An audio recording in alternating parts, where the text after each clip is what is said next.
Hi students, welcome to everybody. நம்ம இன்னைக்கு பார்க்க போற class 11th computer application. 11th computer application already 4 chapter முடிச்சிருக்கோம். இப்போ அந்த 4 chapterக்கான revision பார்த்துட்டு இருக்கோம். First 2 mark பார்த்தோம், அப்புறம் 3 mark பார்த்தோம். இன்னைக்கு 5 mark பார்க்கலாம். Explain the basic components of a computer with a neat diagram. கணினியின் பகுதிகளை தெளிவான விளக்கப்படத்துடன் விளக்குக. உங்களுக்கு கம்ப்யூட்டரோட காம்பனன்ட்ஸ் பகுதிகள் வந்து ஒரு பிக்சர் கொடுத்துருப்பாங்க. அந்த பிக்சரில் இருக்கிற எல்லா பகுதிகளையும் வந்து எக்ஸ்பிளைன் பண்ணணும், எல்லா காம்பனன்ட்ஸையும் எக்ஸ்பிளைன் பண்ணணும். அதில் டேட்டா பாத் கண்ட்ரோல் பாத்துன்னு ரெண்டு இருக்கும். அந்த லைன்ஸ் வந்து கரெக்டாக போடணும். எது டேட்டா பாத் எது கண்ட்ரோல் பாத் அப்படின்னு லைன்ஸு பிக்சர்லையும் கரெக்டாக போடணும். எடுத்து எழுதும் போது எது டேட்டா பாத் கண்ட்ரோல் பாத்னு எழுதணும். அது இந்த பிக்சரில் இருக்கிற ஒரு காம்பனன்ட்ஸையும் கண்டிப்பாக கட்டாயமாக நீட்டாக எக்ஸ்பிளைன் பண்ணணும். ஓகேவா? அடுத்த கொஸ்டின் பாருங்கள். Explain the various generations of computer. கணினியின் தலைமுறைகளை விவரி. 6 ஜெனரேஷன்ஸையும் வந்து நீட்டாக எக்ஸ்பிளைன் பண்ணணும். ஒரு ஜெனரேஷனுக்கும் என்ன இயருங்கிறது கொடுத்துருக்கணும். அதே மாதிரி அந்த ஜெனரேஷனில் என்ன மெட்டீரியல் யூஸ் பண்ணுறோம் அப்படிங்கிறது கண்டிப்பாக கொடுத்துருக்கணும். அப்புறம் மெரிட்ஸ் டிமெரிட்ஸ் அதில் என்னென்ன கம்ப்யூட்டர்ஸ் யூஸ் பண்ணாங்க அப்படிங்கிறத கண்டிப்பாக கொடுக்கணும். ஓகேவா? அடுத்த கொஸ்டின் பாருங்கள். Explain the types of printers. அச்சுப்பொறியின் வகைகளை விவரி. பிரிண்டர்ஸ் அச்சுப்பொறியோட வகைகள் வந்து இம்பேக்ட் நான் இம்பேக்ட் ரெண்டு இருக்குது. தட்டல் வகை தட்டா வகை இருக்குது. தட்டல் வகையில் 2 வகை இருக்குது. தட்டா வகையில் 2 வகை அச்சுப்பொறி இருக்குது. ஓகேவா? டாட் மேட்ரிக்ஸ் லைன் மேட்ரிக்ஸ் இருக்குது தட்டல் வகையில். அடுத்து வந்து இதில் வந்து லேசர் பிரிண்டர் இன்க்செட் பிரிண்டர் இம்பேக்ட் பிரிண்டரில். அப்போ இந்த இந்த 2 பிரிண்டர்ஸையுமே ஒன்லி 2 டைப்ஸ் 4 பிரிண்டர் டைப்ஸுமே எக்ஸ்பிளைன் பண்ணியிருக்கணும். ஓகேவா? கண்டிப்பாக தெளிவாக எக்ஸ்பிளைன் பண்ணியிருக்கணும். ஓகேவா? பிரிண்டர்னால் என்னன்னு எழுதிட்டு அதனுடைய டைப்ஸ் இம்பேக்ட் நான் இம்பேக்ட்னா என்னன்னு எழுதிட்டு இம்பேக்டில் 2 டைப்பையும் எக்ஸ்பிளைன் பண்ணணும், நான் இம்பேக்டில் 2 டைப்ஸும் எக்ஸ்பிளைன் பண்ணணும். ரொம்ப புக்கில் இருக்கிற மாதிரி டீப்பாக பண்ணலைனாலும் அட்லீஸ்ட் ஒரு செகண்டுக்கு எத்தனை பேஜ் பிரிண்ட் பண்ணது, அது எந்த மெட்டீரியல் யூஸ் பண்ணுறாங்க அப்படிங்கிறத மட்டுமாவது எக்ஸ்பிளைன் பண்ணியிருக்கணும். ஓகேவா? அடுத்த கொஸ்டின் பாருங்கள். Convert 98.46 base 10 to binary. கொடுத்துருக்கிற 98.46 என்ற எண்ணை இருநிலை எண்ணாக மாற்று, பைனரியாக மாற்றணும். ஓகேவா? இப்போ என்ன பண்ணணும், 98 வந்து ஃபஸ்ட்டு வந்து 2ஆல் ரிப்பீட்டட் டிவிஷன் பண்ணணும். வர ஆன்சர் வந்து பைனரி கிடைக்கும். பாட்டத்துலேருந்து டாப்பில் எழுதணும், கீழேருந்து மேலே எழுதிட்டு வரணும். ரிமைண்டர் குறிச்சிட்ருப்போம் இல்லையா, 1 டிவைட் பண்ணி ரிமைண்டர் சைடில் போடுவோம். அதை கீழேருந்து மேலே வாக்கில் எழுதணும். ஓகேவா? அடுத்து 0.46 அப்படிங்கிறத ரிப்பீட்டடாக 2ஆல் மல்டிப்ளை பண்ணணும், பெருக்கணும். 0.46 அப்படிங்கிறத 2ஆல் பெருக்கணும். பெருக்கி வர ஆன்சரை வந்து இன்டிஜர் பார்ட்டை மட்டும் சைடில் நோட் பண்ணி வச்சுக்கணும். திருப்பி ஃப்ராக்ஷனல் பார்ட் பாயிண்ட்டுக்கு அப்புறம் இருக்கிறது அகைன் 2ஆல் பெருக்கணும். இதே வந்து ரிப்பீட்டடாக பண்ணிட்டு வந்தால் நமக்கு வந்து ஆன்சர் கிடச்சிரும். அதில் வர ஆன்சரை வந்து நீங்கள் பாயிண்ட்டுக்கு அப்புறம் இருக்கிற நம்பரில் வர ஆன்சரை வந்து அந்த இன்டிஜர் பார்ட் நோட் பண்ணியிருந்தீங்களா, அதை மேலேருந்து கீழே டாப் டு பாட்டம் எழுதணும். ஓகேவா? இதுதான் பைனரியோட கன்வெர்ட் பண்ணுறதுக்கான மெத்தட். ஓகேவா? அடுத்தது பார்த்தீங்கன்னா, find 1's complement and 2's complement for the following number. கீழ்கண்ட எண்ணிற்கு 1 நிரப்பி மற்றும் 2 நிரப்பி கண்டறிக. 1 நிரப்பி 2 நிரப்பி 1's complement 2's complementனா நெகட்டிவ் நம்பர்ஸுக்கு கண்டுபிடிக்கிறது. ஓகேவா? ஃபஸ்ட்டு வந்து நம்பரை மட்டும் எழுதி 2ஆல் டிவைட் பண்ணி அதனுடைய பைனரி எடுத்துக்கணும். அதனுடைய பைனரியை 8 டிஜிட் இருக்கான்னு பார்க்கணும். 8 டிஜிட் இல்லைனா முன்னாடி 0 ஆட் பண்ணிக்கணும். அதுக்கப்புறமா அதை இன்வெர்ட் பண்ணணும். இன்வெர்ட்னா 0னா 1 1னா 0ன்னு மாற்றி எழுதணும். எழுதுனீங்கன்னா அதுதான் வந்து 1's complement.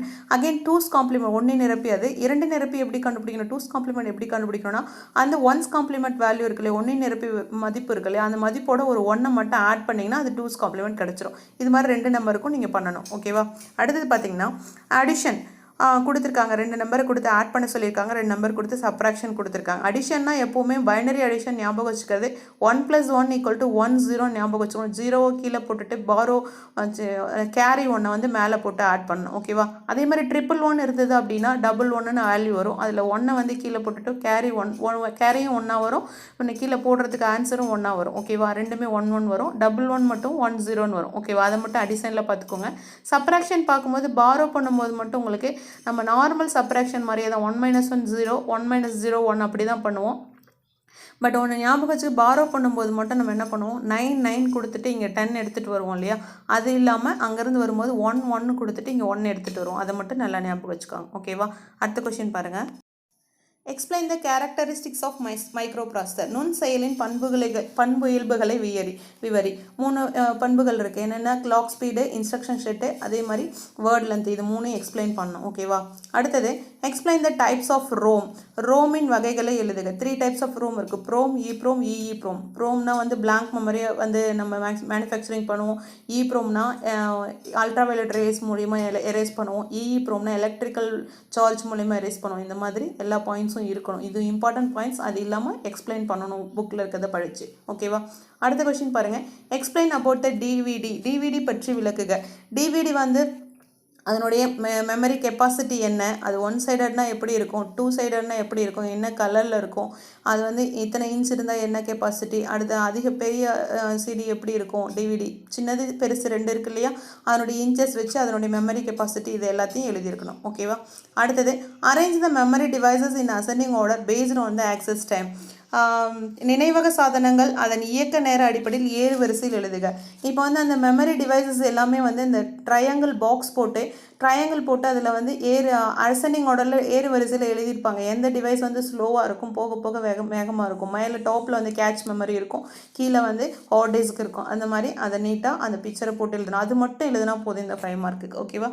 அடுத்தது explain the concept of distributed operating system. பரவல் இயக்க அமைப்பின் கருத்துக்களை விவரி. டிஸ்ட்ரிபியூட்டட் ஆப்ரேட்டிங் சிஸ்டம்னா என்னன்னு ஒரு 4 பாயிண்ட் இருக்கும். அந்த பாயிண்ட் எழுதிட்டு அதுக்கப்புறம் advantages of distributed operating system, பரவல் இயக்க அமைப்பின் நன்மைகள் ஒரு 5 பாயிண்ட் இருக்கும். அந்த பாயிண்ட்ஸும் எழுதணும். ஓகேவா. இது எல்லாமே எழுதினா தான் 5 மார்க் கொடுப்பாங்க. அடுத்தது explain the main purpose of an operating system. இயக்க அமைப்பின் முக்கிய சிறப்பியல்புகளை விவரி. ஆப்ரேட்டிங் சிஸ்டம் வந்து எதுக்கு யூஸ் ஆகுது அப்படின்னு சொல்லிட்டு ஒரு 5 பாயிண்ட் இருக்கும். அந்த பாயிண்ட்ஸ் 6 பாயிண்ட்ஸ் இருக்கும். 6 பாயிண்ட்ஸுமே எழுதுங்க. ஓகேவா. ஆப்ரேட்டிங் சிஸ்டத்தோட யூஸ் நீட்டாக எழுதுங்க. அதெல்லாம் ஈஸியான கொஸ்டின் தான். அடுத்து explain the process management algorithm. செயல் மேலாண்மையின் நெறிமுறைகளை விவரி. அப்போ உனக்கு ப்ராசஸ் மேனேஜ்மெண்ட் அல்காரிதம் வந்து 4 இருக்குது. ஃபர்ஸ்ட் கம் ஃபர்ஸ்ட் சர்வ் ஒன்று, ரவுண்ட் ராபின் ஒன்று, தேர்ட் வந்து பேஸ்ட் ஆன் ப்ரியாரிட்டி ஒன்று இருக்குது, அடுத்து ஷார்ட்டஸ்ட் ஜாப் ஃபர்ஸ்ட் அப்படின்னு 4 அல்காரிதம் இருக்குது. இந்த 4 அல்காரிதத்தை நீங்கள் வந்து எக்ஸ்பிளைன் பண்ணணும். 4க்குமே எக்ஸாம்பிள் இருக்குது. கண்டிப்பாக எக்ஸாம்பிள் எழுதி தான் எக்ஸ்பிளைன் பண்ணணும். ஓகேவா. அடுத்தது பார்த்தீங்கன்னா explain the advantages and disadvantages of open source operating system. திறந்த மூல இயக்க அமைப்பின் நன்மை தீமைகளை விவரி. இது வந்து டைரெக்டாக புக்கில் ஆன்சர் இருக்காது. ஓப்பன் சோர்ஸ் ஆப்ரேட்டிங் சிஸ்டத்தோட அட்வான்டேஜ் டிஸ்அட்வான்டேஜ் வந்து டைரெக்டாக புக்கில் இருக்காது. ஸோ கைடில் இருக்கும், படிங்க. ஆன்சர் தரலாம் என்கிட்ட கேளுங்க ஸ்டூடெண்ட்ஸ். இந்த 14 கொஷினையும் வந்து நீட்டாக நீங்கள் படித்து எழுதி பாருங்கள். இம்பார்ட்டன்ட் 5 மார்க்ஸாக தான் கொடுத்துருக்கேன். இது வந்து எல்லா கொஷின்ஸும் படிக்க முடியாத ஸ்டூடெண்ட்ஸ் இந்த அட்லீஸ்ட் 14 கொஷின்ஸாவது படிங்க. மற்றபடி ஃபுல் மார்க் எடுக்கணும்னு நினைக்கிற ஸ்டூடெண்ட்ஸ் எல்லா 5 மார்க்குமே படிங்க. இந்த 14 கொஷின்ஸை நல்லா படிங்க ஸ்டூடெண்ட்ஸ். இதுலேருந்து செலக்டட் கொஷின்ஸ் உங்களுக்கு டெஸ்ட்டு கொடுக்குறேன், அதை எழுதி அனுப்புங்க students. Any doubt means as to me. ஏதாவது டவுட் இருந்துச்சுன்னா என்கிட்ட கேளுங்க ஸ்டூடெண்ட்ஸ். தேங்க்யூ.